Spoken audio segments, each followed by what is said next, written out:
हैं और इसमें से कुछ क्वेश्चन निश्चित हैं, उन्हीं को हर एग्जाम में घुमा फिरा करके पूछ लिया जाता है। तो आइए मैं आज इस टॉपिक के ऊपर आपसे फैक्ट्स के साथ, कुछ ऐसे फैक्ट्स हो सकता है कि आपने अब तक उनके बारे में सुना भी नहीं हो, मैं ऐसे फैक्ट्स का इस टॉपिक में जिक्र करने जा रही हूं। तो आइए देखते हैं आज का टॉपिक हमारा कौन सा है। हमारा टॉपिक है भारतीय संविधान, इंडियन कॉन्स्टिट्यूशन। क्यों और कैसे, why and how. Dear guys, ये ऐसा टॉपिक है कि इसके ऊपर यदि हम चर्चा करने लग जाएं तो घंटों बीत जाएंगे, लेकिन यहाँ आज हम संक्षिप्त में फैक्ट्स के साथ बातें करेंगे। ये 11वीं कक्षा के सिलेबस में पूरा संविधान दिया गया है, लेकिन यह प्रत्येक कॉम्पिटिटिव एग्जाम के लिए जरूरी है। आइए देखते हैं संविधान। यदि संविधान का हम शाब्दिक अर्थ लें तो इसे हम सम प्लस विधान में विभाजित कर सकते हैं, जिसमें से सम का अर्थ है उत्तम अथवा श्रेष्ठ और विधान का अर्थ है कानून या नियम। अर्थात किसी भी देश के संविधान में कुछ उत्तम नियमों का संग्रह होता है, उसे हम उस देश के लिए उत्तम प्रबंध भी कह सकते हैं। संविधान की हम परिभाषा देखें तो संविधान क्या है गाइस? संविधान एक ऐसा दस्तावेज है, एक ऐसा लेख है जिसमें किसी देश की सरकार के निर्माण, उसकी शक्तियां, सरकार किस प्रकार से कार्य करेगी, वो कार्य प्रणाली, नागरिकों के अधिकार तथा सरकार के अंगों का आपस में संबंध आदि दिए होते हैं। अर्थात कुल मिलाकर के इसमें शासन चलाने के नियम दिए होते हैं। अगर हम बात करें तो संविधान कोई एक नई अवधारणा नहीं है। प्राचीन समय में भी हमने पढ़ा है कि अरस्तु ने 158 संविधानों का अध्ययन किया था। इसी प्रकार से हम प्राचीन भारत में वैदिक काल की बात करें तो वैदिक काल में भी सभा एवं समितियों के माध्यम से शासन चलाया जाता रहा है। मध्य काल में भी शासन कुछ निश्चित नियमों के अनुसार ही चलाया जाता था और अब है वर्तमान काल। तो वर्तमान काल में इसका आरंभ हुआ संयुक्त राज्य अमेरिका से। संयुक्त राज्य अमेरिका पहला देश है जिसने 1787 में अपने लिए एक संविधान का निर्माण किया और 1789 में यह एक्शन में लाया गया। यह दुनिया का सबसे पहला संविधान होने के साथ साथ सबसे संक्षिप्त संविधान भी है, जिसमें मात्र 7 धाराएं थी। अब देखिए, यदि हम बात करें भारत के संविधान की तो भारत में एक जो संविधान निर्माण किया जाना था उसके बारे में देखिए, प्रोफेसर जेलीनेक ने संविधान का महत्व बताते हुए कहा था कि संविधान के बिना राज्य नहीं बल्कि अराजकता होगी। A state without a constitution would not be a state but a regime of anarchy। अर्थात किसी भी देश में संविधान का होना अति आवश्यक है। आइए देखते हैं कि संविधान की आवश्यकता आखिर क्यों है।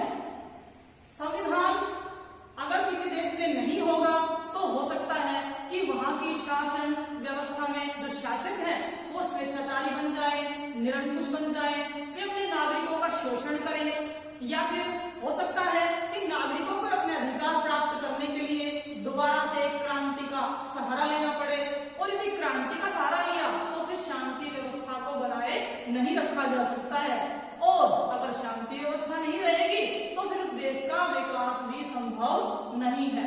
इस प्रकार से हम देखते हैं कि संविधान की एक नितांत आवश्यकता होती है। संविधान एक ऐसा ध्रुव तारा होता है जो समय समय पर दिशा निर्देश देता रहता है तथा वो दिशा निर्देश शासकों के लिए नीति निर्देशक सिद्धांतों का कार्य करते हैं। इसी प्रकार से संविधान प्रत्येक देश के लिए नितांत आवश्यक होता है। संविधान के अभाव में कोई भी देश तरक्की नहीं कर सकता है और ना ही वहां की शासन व्यवस्था सुचारू रूप से कार्य कर सकती है। देखिए, देश तो एक बहुत बड़ी अवधारणा है।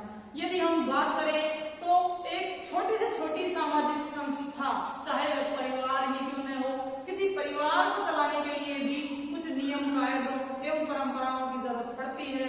तो फिर संविधान किसी देश के लिए तो परम आवश्यक है। यूएन जैसा जो अंतरराष्ट्रीय संगठन है, उसने भी अपना संविधान बनाया हुआ है। तो अतः हम संविधान के महत्व से, आवश्यकता से इनकार नहीं कर सकते हैं। अब आइए देखते हैं भारतीय संदर्भ में। भारत के संविधान की बात करें तो सबसे पहले एम एन राय ने 1934 में भारतीय संविधान बनाने की अंग्रेजों से मांग की थी। उसके पश्चात 1935 में राष्ट्रीय कांग्रेस ने भी अपने अधिवेशन में संविधान सभा की मांग रखी। इस प्रकार से हम देखते हैं कि उस समय तो अंग्रेजों ने हमारी मांग की तरफ कोई ध्यान नहीं दिया। फिर 1942 में क्रिप्स प्रस्ताव जब भारत में रखा गया, तब भी भारतीयों ने संविधान की मांग की थी। लेकिन यह कैबिनेट योजना के अंतर्गत भारत में 1946 में अंग्रेजों ने एक संविधान सभा बनाए जाने की मांग को स्वीकार किया और भारत के संविधान को निर्मित करने के लिए बनाई गई एक संविधान सभा। संविधान सभा में जो प्रथम बैठक थी वो 9 दिसंबर 1946 को आयोजित की गई। इसके अस्थायी अध्यक्ष के रूप में श्री वयोवृद्ध सच्चिदानंद जी को चुना गया, क्योंकि वही सबसे वरिष्ठ सदस्य थे, अतः उनको प्रथम बैठक का अध्यक्ष चुना गया। उसके पश्चात इसकी अगली बैठक हुई 13 दिसंबर 1946 को, जिसमें श्री राजेंद्र प्रसाद जी को सर्वसम्मति से एक स्थायी अध्यक्ष चुन लिया गया। और इस 13 दिसंबर 1946 की दूसरी बैठक में ही नेहरू जी ने प्रस्तुत किया एक उद्देश्य प्रस्ताव, अर्थात हम भारत की जो संविधान सभा है, ये भारत के लिए जिस संविधान का निर्माण करने जा रही है, उसमें किस प्रकार का संविधान बनाया जाएगा, उस संविधान के क्या क्या उद्देश्य होंगे। इसमें श्री नेहरू जी ने कहा कि हम एक संपूर्ण प्रभुत्व संपन्न लोकतांत्रिक गणराज्य निर्मित करने जा रहे हैं, जिसमें ब्रिटिश प्रांत तथा देशी रियासतें और इनके अलावा जो भी अन्य क्षेत्र हैं वो भारत में शामिल हो सकते हैं। और इस प्रकार भारत में एक संघ का निर्माण किया जाएगा। इन सभी देशी रियासतों को, अन्य क्षेत्रों को और ब्रिटिश प्रांतों को उनकी राजनीतिक सीमाओं के अंदर या फिर ऐसी सीमाएं जिनका निर्धारण संविधान सभा करेगी, उसके अंदर उनको अपनी उन सभी शक्तियों का प्रयोग करने की इजाजत होगी जो वो चाहें, तथा इसके अलावा छोड़कर उन शक्तियों को जो कुछ केंद्रीय सरकार को दी जाएंगी वो अपने क्षेत्र में स्वायत्त होंगे, स्वतंत्र होंगे। इसी के साथ ही हम भारत में एक संघात्मक शासन प्रणाली को अपनाएंगे तथा लोगों को राजनीतिक, सामाजिक तथा आर्थिक अधिकार प्रदान किए जाएंगे। इसके साथ ही लोगों को स्वतंत्रता दी जाएगी अपने विचार अभिव्यक्ति की, भाषण की, अपनी जीविका कमाने की और अपने विचारों को स्वतंत्रता पूर्वक सरकार की आलोचना करने के लिए भी उनको स्वतंत्रता दी जाएगी। इस प्रकार भारत विश्व में एक स्थान प्राप्त करेगा तथा मानव कल्याण तथा विश्व शांति को बढ़ावा देने की बात भी उद्देश्य प्रस्ताव में कही गई। इस प्रकार हम मान सकते हैं कि नेहरू जी ने अपने उद्देश्य प्रस्ताव में बिल्कुल साबित कर दिया था कि हम एक किस प्रकार की शासन व्यवस्था को अपनाने जा रहे हैं। और नेहरू जी की इस उद्देश्य संबंधी प्रस्ताव के बारे में के.एम. मुंशी जी ने कहा था कि नेहरू का उद्देश्य संबंधी प्रस्ताव ही हमारे स्वतंत्र गणराज्य की जन्म कुंडली है। और यह नेहरू जी का जो उद्देश्य प्रस्ताव था वह 22 जनवरी 1947 को यह प्रस्ताव पास हुआ। इस प्रकार हम देखते हैं कि संविधान सभा में कुल कितने सदस्य थे, तो सदस्यों की संख्या थी 389, जिनमें से 296 सदस्य थे वो ब्रिटिश प्रांत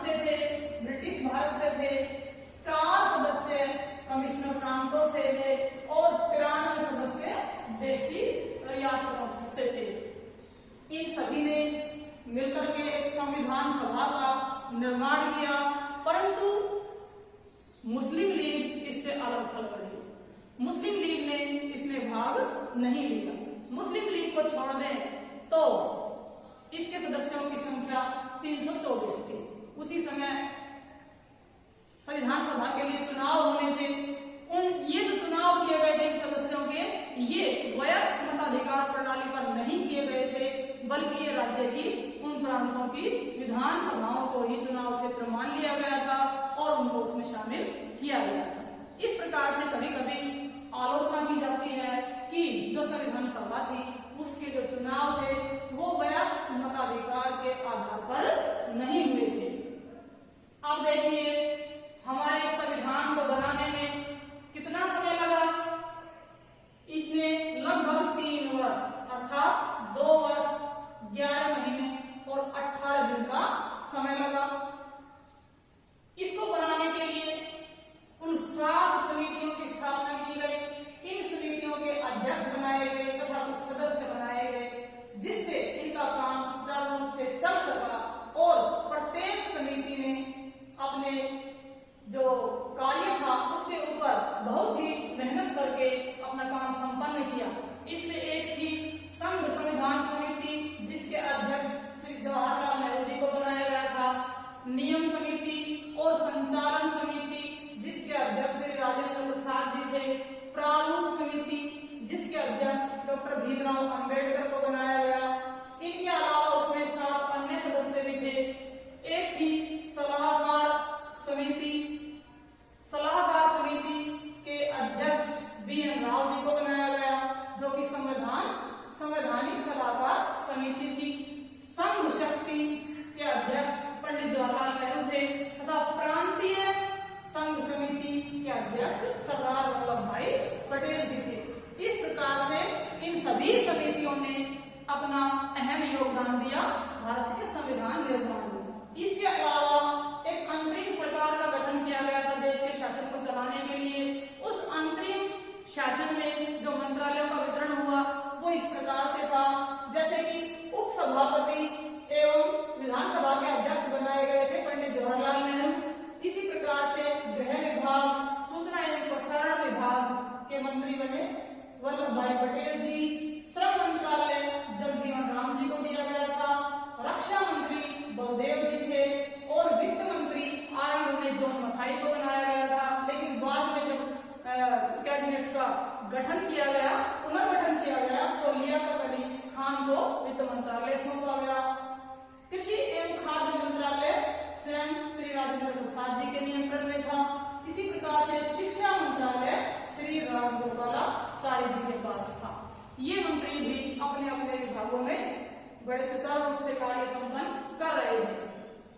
अब आइए देखते हैं कि हमारा जो संविधान बनकर तैयार हुआ वह तैयार हो गया था 26 नवंबर 1949 को। अर्थात 26 नवंबर 1949 को हमने भारत के संविधान को अंगीकृत एवं आत्मोर्पित किया। 26 नवंबर 1949 तक इसके 11 अधिवेशन हो चुके थे और इसका 12वां अधिवेशन आयोजित किया गया 24 जनवरी 1950 को। 24 जनवरी 1950 को सभी संविधान निर्माताओं ने संविधान के ऊपर हस्ताक्षर किए। क्या आपको पता है कि हमारे संविधान में कुल कितने शब्द थे? हमारे संविधान में अंग्रेजी भाषा में 1,17,369 शब्द शामिल किए गए थे। दोनों भाषाओं में हमारा संविधान लिखा हुआ है। याद रखिए, भारतीय संविधान लिखा हुआ है, यह ना तो टाइप किया हुआ है और ना ही यह दूसरे तरीके से बनाया गया है, बल्कि यह हस्तलिखित है। और आपको जानकर आश्चर्य होगा कि इसमें लिखावट किस व्यक्ति ने की है।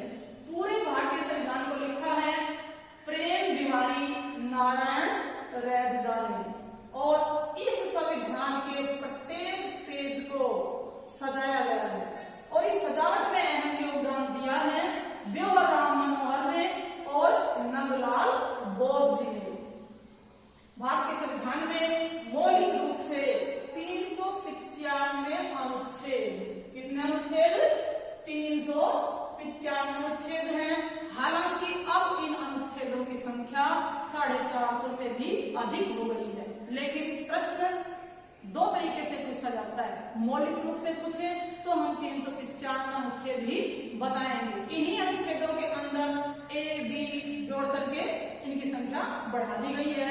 लेकिन अगर हम गिनती करें तो गिनती के हिसाब से तो इनकी संख्या 395 ही रहेगी।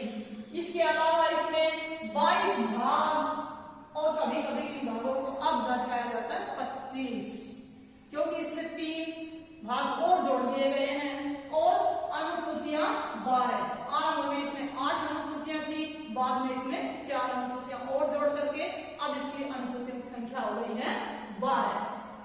तो ये हमारा पूरा भारत का संविधान बना। संविधान बनाने में ऐसा नहीं है कि सिर्फ पुरुषों की ही भागीदारी थी, इसमें हमारे देश की संविधान सभा में शामिल थी 15 महिला सदस्य भी, अर्थात महिलाओं ने भी इसमें अपनी महत्वपूर्ण भागीदारी निभाई। 26 जनवरी के दिन को यादगार बनाने के लिए ही भारतीय संविधान को 26 जनवरी 1950 को लागू किया गया और इस दिन हमें एक पूर्ण संविधान की प्राप्ति हो गई। इससे पहले भारत में एक राष्ट्रीय झंडा, एक राष्ट्रीय भाषा, राष्ट्रीय पशु, राष्ट्रीय पक्षी, इस प्रकार की चीजों को भी निर्धारित कर लिया गया था। तो हमारे पास ये संविधान आया।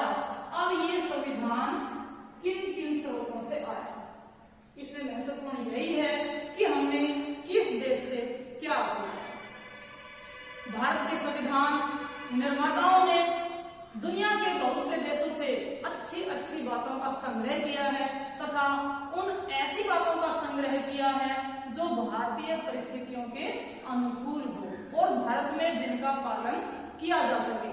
तो आइए देखते हैं कौन कौन से हैं भारतीय संविधान के स्रोत। सबसे पहले है भारत सरकार अधिनियम 1935। ये अंग्रेजों ने पास किया था इस नियम को, लेकिन इस अधिनियम का भारतीय संविधान पर पूरा प्रभाव है। इस अधिनियम की लगभग 200 धाराओं को ज्यों का त्यों भारतीय संविधान में शामिल कर लिया गया है।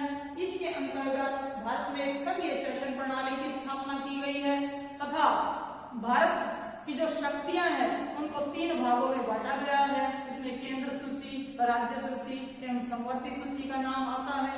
इसके साथ साथ एक सर्वोच्च न्यायालय की व्यवस्था की गई है तथा लोगों को एक नागरिकता प्रदान की गई है।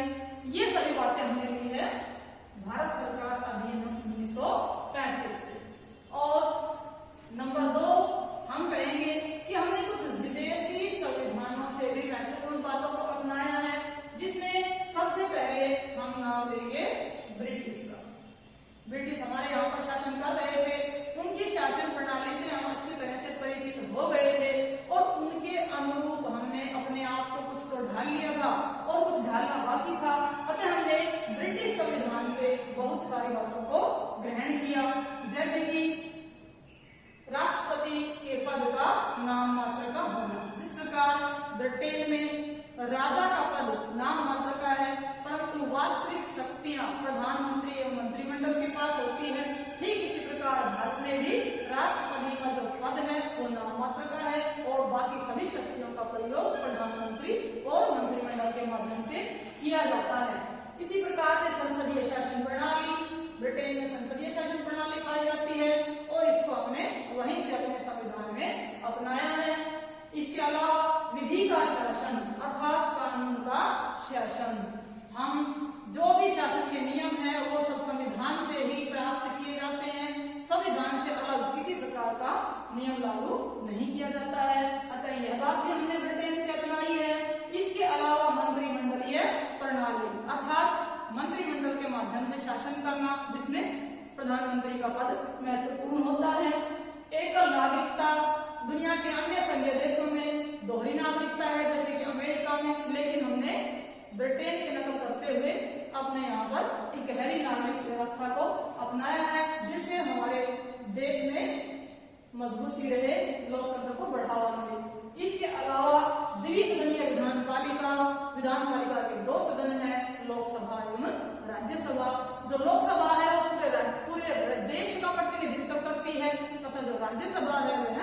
राज्यों का प्रतिनिधित्व करती है। इसी प्रकार से परमाधिकार लेख जो सुप्रीम कोर्ट एवं हाई कोर्ट जारी करते हैं, ये 5 प्रकार के लेख हैं, जैसे कि बंदी प्रत्यक्षीकरण लेख, उत्प्रेषण लेख, ये भी हमने ब्रिटेन से अपनाए हैं। अब हम आते हैं संयुक्त राज्य अमेरिका पर। संयुक्त राज्य अमेरिका से भी हमने बहुत सी महत्वपूर्ण चीजों को अपनाया है, जैसे कि जो संविधान की प्रस्तावना है उसका जो आरंभ होता है उसके ऊपर संयुक्त राज्य अमेरिका का असर है, क्योंकि संयुक्त राज्य अमेरिका की प्रस्तावना का आरंभ इन शब्दों से होता है कि we the people of America. इसी प्रकार भारतीय प्रस्तावना का आरंभ भी इन्हीं शब्दों से होता है, we the people of India. तो ये हमारी जो प्रस्तावना है उसके ऊपर सीधा असर संयुक्त राज्य अमेरिका का है। इसी प्रकार न्यायिक पुनर्विलोकन, जुडिशियल रिव्यू का विचार भी हमने संयुक्त राज्य अमेरिका से लिया है। और इसके अलावा न्यायपालिका की स्वतंत्रता, क्योंकि न्यायपालिका हमने अपने संविधान की व्याख्या करने के लिए तथा उसकी रक्षा करने के लिए बनाई है, अतः न्यायपालिका के ऊपर किसी प्रकार का बंधन नहीं है, न्यायपालिका स्वतंत्र रूप से कार्य करती है। और इसी तरह से नागरिकों के मौलिक अधिकार भी हमने संयुक्त राज्य अमेरिका से अपनाए हैं, जो कि संयुक्त राज्य अमेरिका के बिल ऑफ राइट्स से मिलते जुलते हैं। इसके अलावा राज्यपाल का पद तथा जजों को हटाने की प्रक्रिया भी हमने संयुक्त राज्य अमेरिका से ग्रहण की है। इसके बाद कनाडा का भी हमारे संविधान पर विस्तृत प्रभाव है। कनाडा से हमने ली है संघीय शासन प्रणाली। भारत को इसके संविधान में यूनियन ऑफ स्टेट्स कहा गया है, अर्थात राज्यों का संघ कहा गया है, और इसी प्रकार कनाडा भी राज्यों का एक संघ है। इसके अलावा राज्यपालों की नियुक्ति जो कि राष्ट्रपति के द्वारा की जाती है, वह भी हमने प्रथा कनाडा से अपनाई है। और जो अवशिष्ट शक्तियां हैं, केंद्र सूची और राज्य सूची और संवर्ती सूची को छोड़ करके जो अवशिष्ट शक्तियां हैं वो कनाडा की भांति हमने केंद्र सरकार को सौंप दी है। इसके अलावा सुप्रीम कोर्ट का परामर्शदात्री क्षेत्र हमने ग्रहण किया है कनाडा से, अर्थात राष्ट्रपति को समय समय पर सुप्रीम कोर्ट से परामर्श लेने का अधिकार है। और कनाडा के बाद फिर हम देखते हैं आयरलैंड का प्रभाव। आयरलैंड से हमने लिए हैं राज्य के नीति निर्देशक सिद्धांत और राज्यसभा की चुनाव पद्धति, राज्यसभा में कुछ सदस्यों को मनोनीत किया जाना, ये सब हमने आयरलैंड से ग्रहण किया है। इसके बाद है अन्य देशों से। अन्य देशों में हम नाम लेंगे जापान का। जापान से हमने विधि द्वारा स्थापित प्रक्रिया ली है। इसी प्रकार रूस से हमने लिए हैं मौलिक कर्तव्य। जर्मनी से हमने राष्ट्रपति की आपातकालीन शक्तियों को ग्रहण किया है। और ऑस्ट्रेलिया से हमने समवर्ती सूची को ग्रहण किया है, जिसके ऊपर केंद्र और राज्य दोनों को कानून बनाने का अधिकार है। इसी प्रकार से हमने ऑस्ट्रेलिया से लोकसभा और राज्यसभा की संयुक्त बैठक का विचार ग्रहण किया है। और हमने हमारी जो प्रस्तावना है, उद्देशिका है, उसकी भाषा पर भी ऑस्ट्रेलिया का असर है। और एक अन्य कंट्री है, वो है दक्षिण अफ्रीका। संविधान में जो संशोधन की प्रक्रिया है, आर्टिकल 368 के अनुसार उसके ऊपर सीधा दक्षिण अफ्रीका का प्रभाव है, वो हमने दक्षिण अफ्रीका की भांति अपनाई है। तो इस प्रकार से भारत सरकार अधिनियम 1935 और विदेशी संविधानों के प्रभाव के अलावा संसद द्वारा पास किए गए अधिनियम भी भारतीय संविधान का स्रोत है। संसद ने समय समय पर बहुत सारे प्रस्ताव पास किए हैं, जैसे कि 1955 का नागरिकता संबंधी अधिनियम, इसी प्रकार से 1966 का पंजाब पुनर्गठन अधिनियम, या फिर 2002 का कोटा अधिनियम। इस प्रकार बहुत सारे अधिनियम संसद ने बनाए हैं जो हमारे संविधान का भाग है। एक अन्य स्रोत है मसौदा संविधान। मसौदा संविधान B.R. अम्बेडकर जी ने प्रस्तुत किया था, जिसमें 312 अनुच्छेद तथा 8 अनुसूचियां थी। इसके ऊपर संविधान सभा में लंबी बहस हुई तथा इसमें बहुत से सुझाव भी प्रस्तुत किए गए और कहते हैं कि मसौदा संविधान की अधिकतर बातों को भारतीय संविधान में अपना लिया गया। इसके अलावा एक अन्य स्रोत है न्यायिक निर्णय। सुप्रीम कोर्ट एवं हाई कोर्ट ने समय समय पर बहुत सारे महत्वपूर्ण न्यायिक निर्णय दिए हैं। उन न्यायिक निर्णयों को हमारे संविधान का आधार माना जाता है तथा उनको ध्यान में रखते हुए ही इसी प्रकार के जब और मसले आते हैं तो निर्णय दिया जाता है। अतः न्यायिक निर्णय भी हमारे संविधान के स्रोत समझे जाते हैं। इसके अलावा संविधान सभा के विभाग। संविधान सभा ने जब भारतीय संविधान को निर्मित किया तो एक एक बात पर उन्होंने एक लंबी बहस की। इसके निर्णय को प्रभावित करने वालों में दो व्यक्ति महत्वपूर्ण स्थान रखते थे, जिसमें से पंडित जवाहरलाल नेहरू और सरदार वल्लभ भाई पटेल थे। जब इन दोनों की सहमति हो जाती थी तब उस बात को मान लिया जाता था और उसको संविधान सभा में अपना लिया जाता था। इसके अलावा संवैधानिक विशेषज्ञों के विचार।